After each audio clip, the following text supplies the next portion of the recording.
In a world where faith and community intertwine, the church stands as a beacon of hope for many, a sanctuary where individuals find solace, guidance, and a sense of belonging. It is a place where prayers are lifted, friendships are forged, and lives are transformed. However, for others, the church represents a stark contrast, a source of pain, betrayal, and disappointment. Today, we embark on a powerful journey, forgiving the church. Forgiveness is a profound and often challenging process. It requires us to confront deep-seated feelings of anger, disappointment, and even disillusionment. It's not merely about letting go of these emotions. It's about finding peace within ourselves, allowing for healing and growth. But how do we forgive an institution that has hurt us deeply? The path to forgiveness begins with acknowledging our feelings. It's essential to validate the hurt we've experienced, whether it be through personal trauma, the actions of leaders, or the silence in the face of injustice. Recognizing that our pain is real and significant is the first step in the healing journey. We must seek to understand. Often, we find that the institution we hold accountable is made up of flawed individuals, each grappling with their own struggles and missteps. This doesn't excuse the harm done, but it can foster empathy and compassion, allowing us to see the bigger picture. As we navigate this complex terrain, it's crucial to cultivate a spirit of openness, as it may involve engaging in dialogue, seeking support from others who share similar experiences, or even finding a new community that aligns with our values. Surrounding ourselves with understanding, individuals can provide the strength we need to move forward. Ultimately, forgiving the church is not about forgetting the past or dismissing our pain. It's about reclaiming our power and choosing to focus on our personal growth and spiritual journey. By letting go of resentment, we free ourselves from the emotional burden that weighs us down. In this journey of forgiveness, we can find a renewed sense of purpose and connection, allowing us to embrace both our faith and our individuality. In doing so, we transform our pain into a powerful catalyst for healing, enabling us to move forward with grace and hope.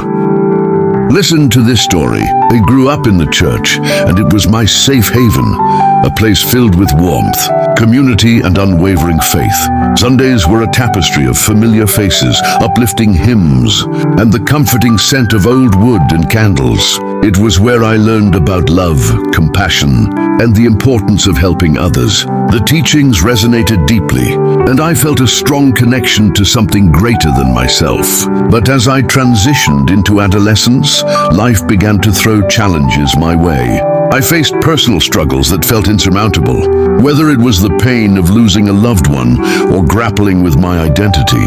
I sought solace in the same church that once felt like home. However, as I reached out for support, I often felt abandoned by the very community that had once embraced me. The well-meaning words of encouragement sometimes felt hollow, and I struggled to reconcile my pain with the teachings of hope and faith. In the quiet moments, I questioned everything I had been taught.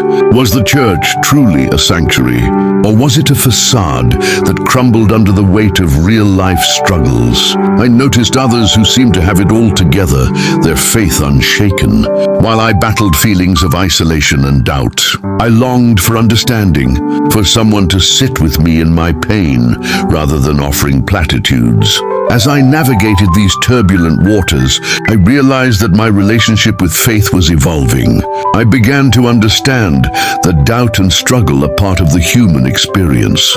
Through this journey, I learned that it was okay to seek help outside the church community, to share my burdens with trusted friends and professionals. In doing so, I found a new kind of strength, one that acknowledged my vulnerabilities, while still holding space for hope and healing.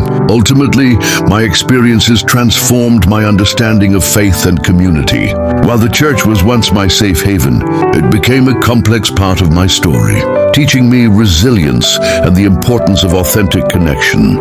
Here's another story. In a world often filled with uncertainty and chaos, I found a sanctuary within the walls of my church. It was here that I discovered not just a place of worship, but a vibrant community that embraced me with open arms.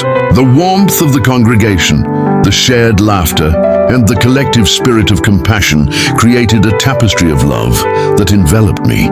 Each sermon resonated with my soul, guiding me through life's challenges and inspiring me to strive for a deeper understanding of myself and my purpose. The teachings, though sometimes flawed, were a reflection of humanity, imperfect yet striving for greatness. I learned that it's okay to question, to wrestle with doubts, and to seek answers, all while being surrounded by those who supported me unconditionally.